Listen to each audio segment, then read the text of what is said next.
जय जगन्नाथ पिलामाने आज आम देखा स्वाधीनता दिवस उपलक्षे एक सुंदर भाषण। मान्यवर सभापति महोदय, आदरणीय प्रधान शिक्षक महाशय, सम्मानित शिक्षक और शिक्षयित्री वृंद, पूज्य पूजक गुरुजन वृंद, आदरणीय विचारक मंडली एवं मोर प्रिय भाई और भौणी माने समस्त मोर सश्रद्धा प्रणाम एवं 80तम स्वाधीनता दिवसर हार्दिक शुभेच्छा और अभिनंदन। आज अगस्ट 15 तारिख समग्र भारतवर्ष ପାଇଁ एक ऐतिहासिक अविस्मरणीय एवं पवित्र दिवस। आजिर दिन में आमर प्रिय जातीय पताका त्रिरंगा देशर कोण अनुकोण में गर्व और गौरवर सह नील आकाश में फरफर हो उड़ुची। यही पताका केवल 3टी रंगर समाहार नुहे, यह हूँ 140 कोटी भारतीय आशा आकांक्षा स्वाभिमान और एकतार प्रतीक। 1947 मसीहा अगस्ट 15 तारिख में आम देश दीर्घ 200 वर्षर ब्रिटिश शासन और पराधीनतार श्रृंखल को भांगी एक सार्वभौम गणतांत्रिक राष्ट्र भाव में आत्मप्रकाश करिथिला। किंतु यही स्वाधीनता आमको सहजरे किंबा बिना मूल्य मिल नथिला। यह पछे रही हजार हजार माँ संतान हरा कांद, अगणित वीर संग्रामी आत्मबलिदान एवं कोटी कोटी देशवासी दीर्घ वर्षर आंदोलन।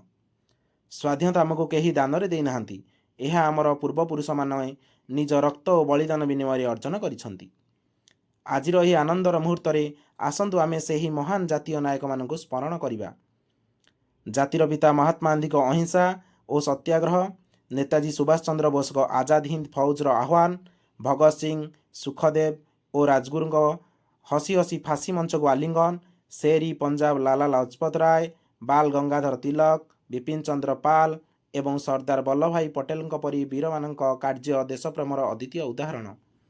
सेहीपरि आम प्रिय ओडिशा माटीर वीर संग्रामी मान योगदान विश्व इतिहास रे स्वर्णाक्षर लिपिबद्ध।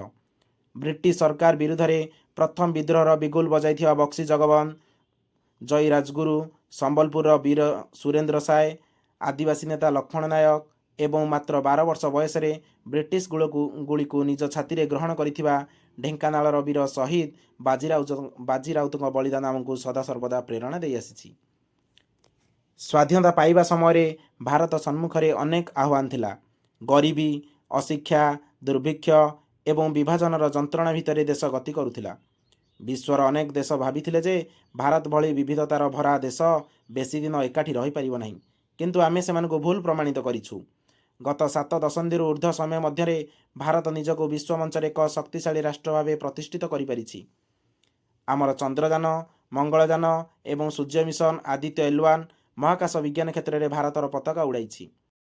सबुज विप्लव ठारू आरंभ कर शिल्पायन पर्यंत आज आम खाद्यशस्य उत्पादन में आत्मनिर्भरशील।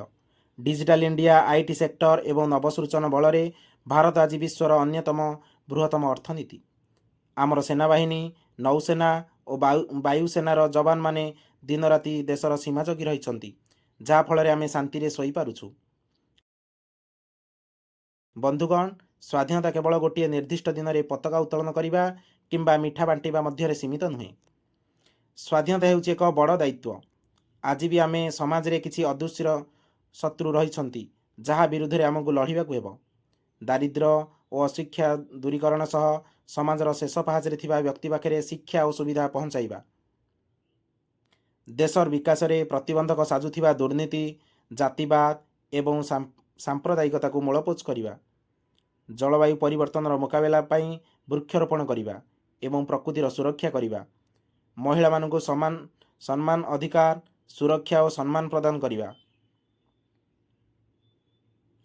आजिर युवपीढ़ी होउछंती आगामी भारतर भविष्यत। आमर कर्तव्य होउछि निजर कार्य को निष्ठा और सचोटतार सह करवा। जड़े छात्र भावे भल पाठ पढ़ा, जड़े शिक्षक भावे सठिक दिग्दर्शन देवा, जड़े डाक्तर भावे सेवा करवा, कृषक भावे अन्न उत्पादन करवा एवं जड़े साधारण नागरिक भावे आईन पालन करवा मध्य देश सेवार एक अंश।